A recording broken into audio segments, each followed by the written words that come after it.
Now we will discuss about the outbreeding. Outbreeding की definition जब हम लिखेंगे तो उसमें से ही उसके तीनों टाइप की डेफिनेशन भी हम याद कर लेंगे, ताकि हमको फिर बारी बारी से उसको अलग अलग से पढ़ना ना पड़े, right. So it includes all the three types of definition with in this outbreeding. तो जो आउटब्रीडिंग है उसकी डेफिनेशन को समझते हैं। When breeding is carried out between between when breeding is carried out between unrelated animals, between individuals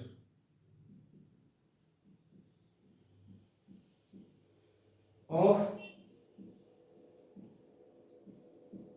unrelated animals of same breed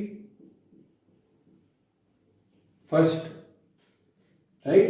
जब breeding carry करते हैं हम अनरिलेटेड एनिमल्स की, यानी कि यहाँ पर रिलेशन नहीं है पेडिग्री के अंदर पीछे। पेडिग्री में देखें तो उसका जो प्रीवियस जनरेशन है उसमें कोई रिलेशन नहीं है। And that animals can be of same breed और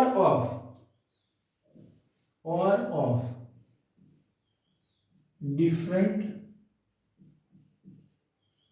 ब्रीड्स और डिफरेंट स्पीसीज। यहाँ पर तीनों का डेफिनेशन हम समझ सकते हैं। When breeding is carried out, right, when breeding is carried out the unrelated animals, between the unrelated animals, right, between the individuals of unrelated animals of same breed।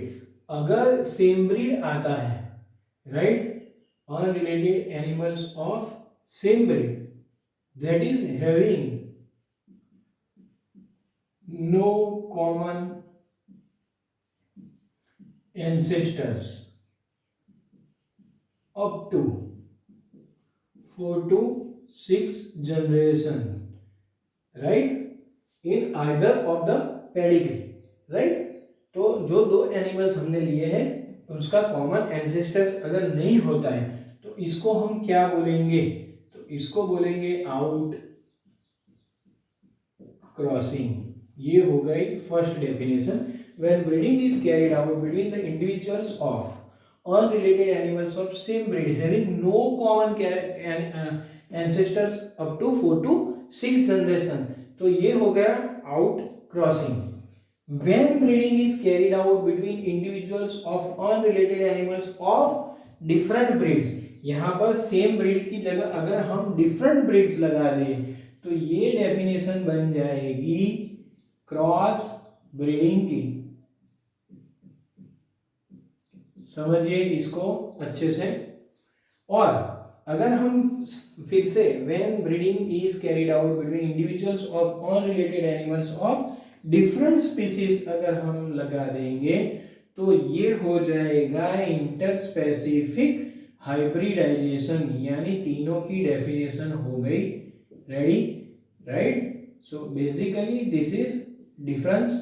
यहाँ पर अनरिलेटेड एनिमल्स हैं पर यहाँ पर सेम ब्रीड होगा तो out crossing हो जाएगा, डिफरेंट ब्रीड होगा तो क्रॉस ब्रीडिंग हो जाएगा, और डिफरेंट स्पीसीज होगा तो इंटरस्पेसिफिक हाइब्रिडाइजेशन होगा। Now talking about the first type of outbreeding. जो फर्स्ट टाइप ऑफ आउटब्रीडिंग यानी कि सेम नहीं, दूसरा अनरिलेटेड एनिमल्स, राइट, तो उसमें जो सबसे पहला है आउट क्रॉसिंग। आउट क्रॉसिंग का एग्जांपल लेते हैं। आउट क्रॉसिंग का डेफिनेशन समझ लिया है हमने। एनिमल्स रिलेट नहीं होने चाहिए, ब्रीड सेम होना चाहिए, और उसका रिलेशन कैसा, अप टू 4 to 6 जनरेशन, उसको कोई कॉमन एंसेस्टर नहीं होना चाहिए।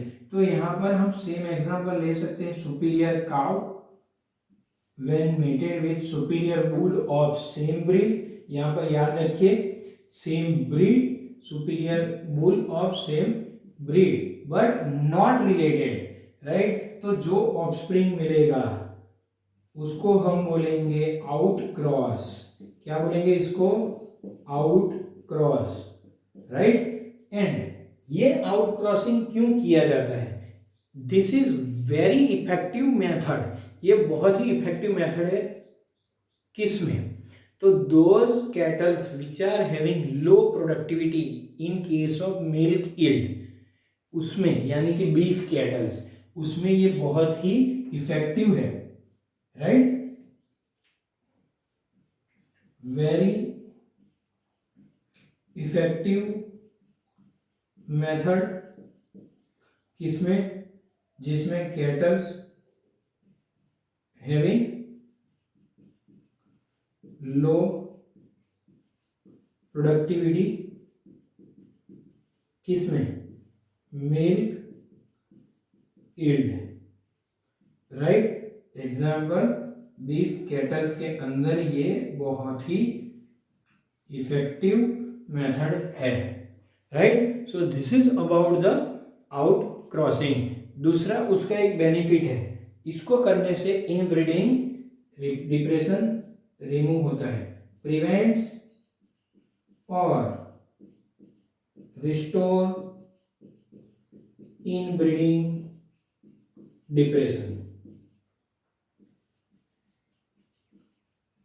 Okay, so this is about the out crossing. Now we will see the cross breeding. चलिए अभी हम second type of out breeding को समझते हैं, जिसको हम बोलते हैं क्रॉस ब्रीडिंग। तो यहाँ पर डेफिनेशन हमने पहले से ही डिस्कस कर लिया है कि जब ब्रीडिंग कैरी करते हैं दो इंडिविजुअल्स जो कि रिलेटेड नहीं है, पर यहाँ पर तो रिलेशन वैसे भी नहीं होगा क्योंकि ये डिफरेंट ब्रीड्स के हैं, right. So that is called as cross breeding when the cross or when the breeding is carried out between the individual of different breeds, that is referred as cross breeding. तो यहाँ पर जो second number है वो है cross breeding. उसमें क्या किया जाता है समझिए कि एक सुपीरियर मेल और उसका मेट सुपीरियर फीमेल से किया जाता है ताकि दोनों की कैरेक्टरिस्टिक को हम कंबाइन कर सकें, और जो ऑफस्प्रिंग्स मिलते हैं, offsprings, superior male is mated with the superior female to combine the characters, right. तो यहाँ पर इसमें दोनों के कैरेक्टर्स आएंगे और जो ऑफस्प्रिंग हमको मिलेगा उसको हम क्या कर सकते हैं? This offsprings can be used for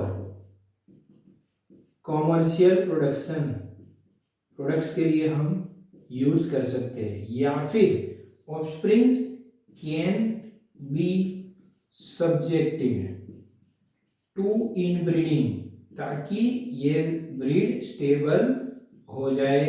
inbreeding करवाने से ये to develop stable breed, right,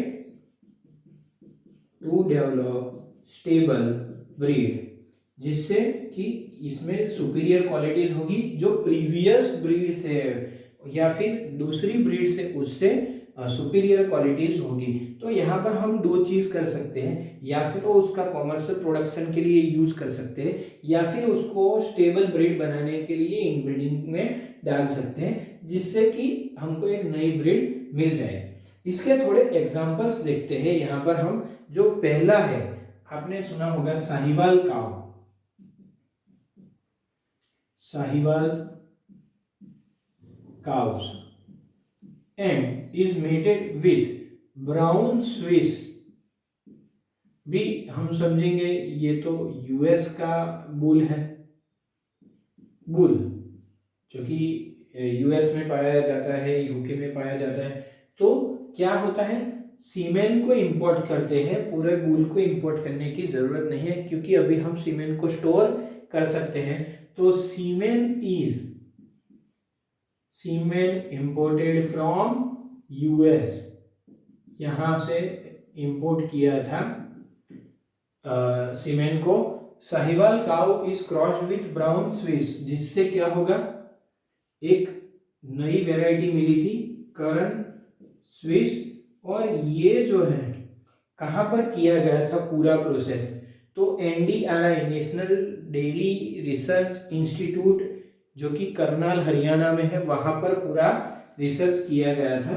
national dairy research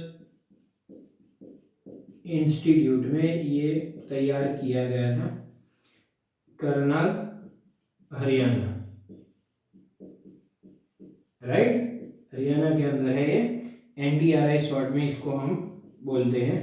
now दूसरा एक एग्जांपल, ये फर्स्ट एग्जांपल था, तो सेकेंड एग्जांपल एक ले सकते हैं। Again Sahiwal cow is crossed with the Holstein Friesian bull, जो कि साहिवाल इंडिया की बेस्ट मिल्क ब्रीड है, और होल्स्टीन फ्रिशियन जो कि वर्ल्ड वाइड सबसे अच्छी मिल्क ब्रीड है। तो यहाँ से हम देखेंगे Sahiwal cow is mated with Holstein Friesian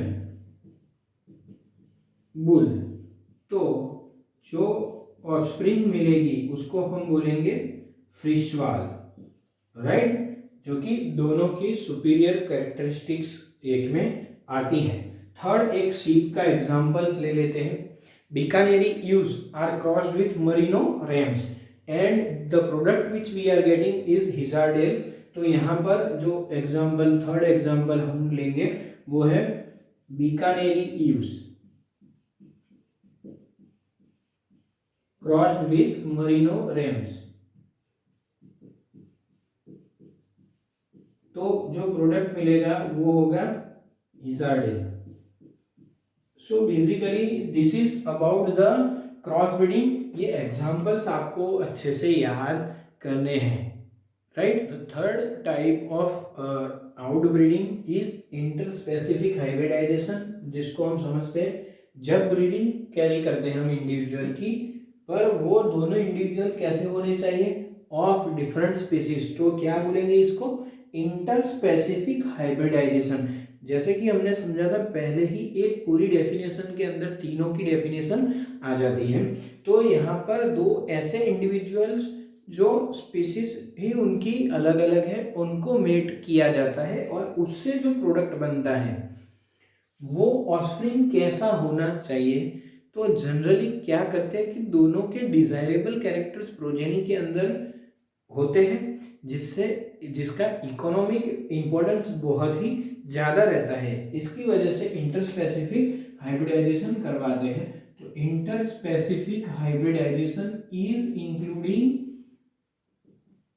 to different species, mating between the individuals of two different species. यहाँ पर हम एग्जाम्पल लेते हैं कि अगर हम मेल हॉर्स लें, male horse and is crossed with female donkey, right, is crossed with female donkey।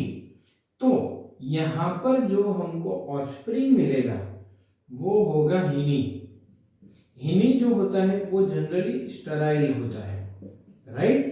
तो ये हो गया एक एनिमल जो कि पूरी तरह अलग है दूसरे एनिमल से। उनका जब मेटिंग किया जाता है तो जो प्रोडक्ट हमको मिला है वो है हिनी। Same way this is the first example. Second example is of female horse and male donkey is crossed. तो यहाँ पर हमको जो एनिमल मिलेगा वो है mule and this is also sterile, पर ये उसका जो वर्क एफिशिएंसी है वो बहुत ही ज़्यादा है, इसलिए दोनों के जो कैरेक्टर्स है वो डिजायरेबल कैरेक्टर्स प्रोजेनी में आते हैं, जिससे कि इसका इकोनॉमिक इंपॉर्टेंस बढ़ जाता है. So this is about the interspecific hybridization. ये बात समझ लीजिए कि हर बार इंटरस्पेसिफिक हाइब्रिडाइजेशन में सिर्फ स्टेराइल नहीं होगा. कई केसेस में देखने को मिला है कि in certain cases there is fertility also, पर majority of the cases shows sterility. So this is about interspecific hybridization. चलिए अभी हम देखते हैं कि नेक्स्ट टॉपिक जिसको हम बोलेंगे control breeding experiments. We are also nowadays successful in conducting certain control breeding experiments. कैसे होते हैं ये कंट्रोल ब्रीडिंग एक्सपेरिमेंट्स, और नॉर्मल मेटिंग से थोड़ा अच्छा है ये मेथड, जिससे कि सक्सेस रेट बढ़ा सकते हैं, राइट। तो सबसे पहले हम देखते हैं आर्टिफिशियल इंसेमिनेशन को। The first type of control breeding experiment is artificial insemination. Artificial insemination में क्या होता है? फर्स्ट टाइप में तो सीमेन को कलेक्ट किया जाता है सुपीरियर मेल में से, राइट। यहां पर क्या किया जाता है? Semen is collected from superior male. Superior male में से सीमेन को कलेक्ट किया जाता है। अभी इसका क्या कर सकते हैं? दो ऑप्शन है। This semen can be stored, क्योंकि अभी टेक्नोलॉजी अच्छी है, you can store it in liquid nitrogen, that is called as cryopreservation technique at -196 degree Celsius. तो यहां पर इसको फ्रोजन किया जाता है, can be stored in frozen, यानी कि लिक्विड नाइट्रोजन के अंदर इसको स्टोर किया जाता है। और अगर इसको यूज करना है तो this collected semen can be injected in selected female, can be injected in selected female. यहां पर सीधा इंजेक्ट किया जाता है, पर इससे क्या होगा? You can overcome this helps to overcome the problems during normal mating। Normal mating के टाइम पर जो प्रॉब्लम आते हैं उसको हम ओवरकम कर सकते हैं। helps to overcome problems during normal mating। और दूसरी एक बात है कि प्रॉब्लम्स को ओवरकम कर सकते हैं, और जो डिजायर्ड जो स्पर्म सीमेन के अंदर होगा वो एकदम सुपीरियर क्वालिटी का मेल होगा।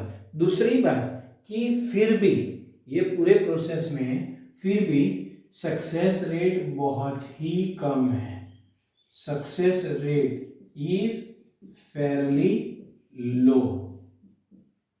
तो इसकी वजह से दूसरी भी एक टेक्निक को डेवलप किया गया। So this is about the artificial insemination. Part of animal breeding is and also a second type of control breeding experiment is MOET. Second जो है मल्टीपल ओव्यूलेशन एम्ब्रियो ट्रांसफर। समझिए स्टेप वाइज ही पूरा नाम दिया गया है इसको, तो जब हम इसको समझेंगे तो यहाँ से ही डिस्कस करने वाले हैं। मोएट इसको बोलते हैं। ये टेक्निक जनरली किसके लिए की जाती है? ये मोएट टेक्नोलॉजी हर्ड इम्प्रूवमेंट, यानी कि पूरा जो ग्रोथ होता है एनिमल्स का वो उसको इम्प्रूव करने के लिए ये टेक्नोलॉजी सबसे अच्छी टेक्नोलॉजी है। यानी multiple ovulation embryo transfer technology is use for herd improvement. तो use for herd improvement program, समझिए इसके लिए हम यूज करते हैं।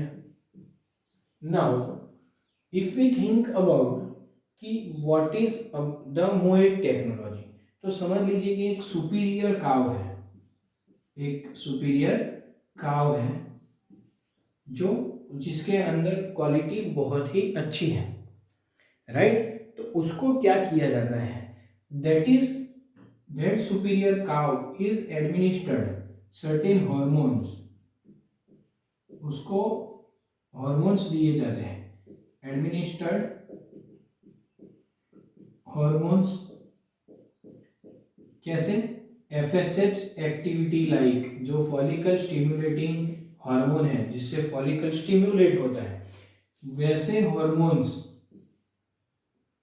Like activity are administered in the superior cow, जैसे एडमिनिस्टर किया जाता है तो काउ के अंदर क्या होगा, जनरली हर एक साइकिल जो अंदर होती है उसमें एक ही एग रिलीज होता है, पर जब ऐसे हॉर्मोन्स को एडमिनिस्टर किया जाता है दैट इंड्यूसेस सुपर ओव्यूलेशन, इससे क्या होगा, इंड्यूसेस सुपर ओव्यूलेशन, यानी कि नॉर्मल जो रेट होता है एक एग पर साइकिल, इससे बढ़कर क्या कैसा हो जाएगा, super ovulation, induces super ovulation that is 6 to 8 eggs per cycle, right, induces super ovulation, right, normal one egg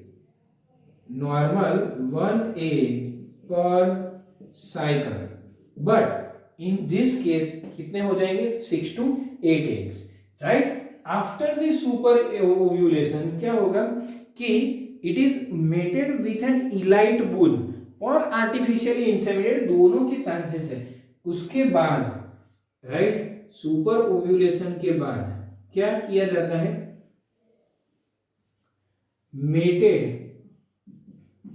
with elite bull और आर्टिफिशियली इंसेमिनेटेड, राइट। जब मेटिंग किया जाता है तो क्या होगा कि फर्टिलाइजेशन होगा, ये 6 से 8 एग्स का फर्टिलाइजेशन होगा। तो ये जो फर्टिलाइज्ड एग्स हैं, राइट, जब मेटिंग किया जाता है तो जो बनता है, राइट, जो फर्टिलाइज्ड एग्स होंगे यहां पर उसको रिकवर किया जाता है। Fertilized eggs are recovered non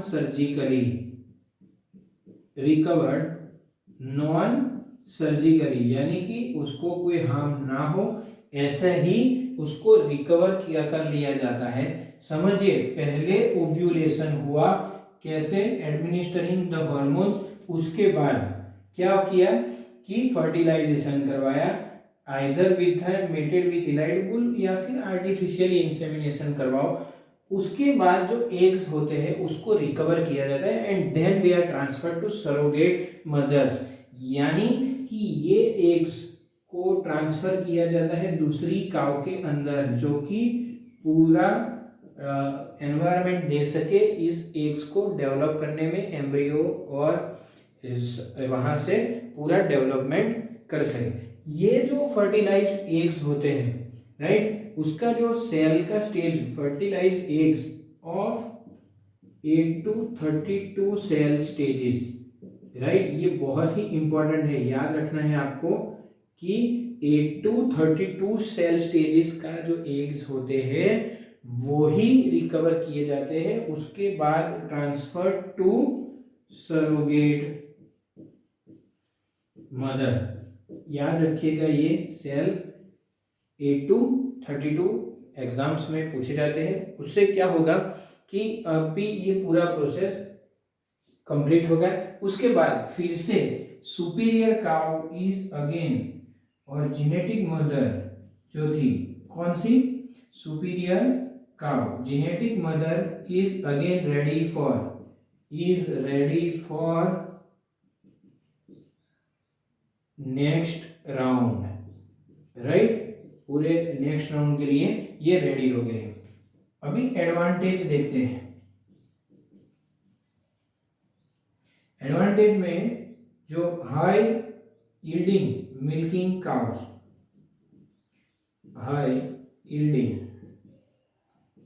milk cows and high quality lean meat with less lipid content are successfully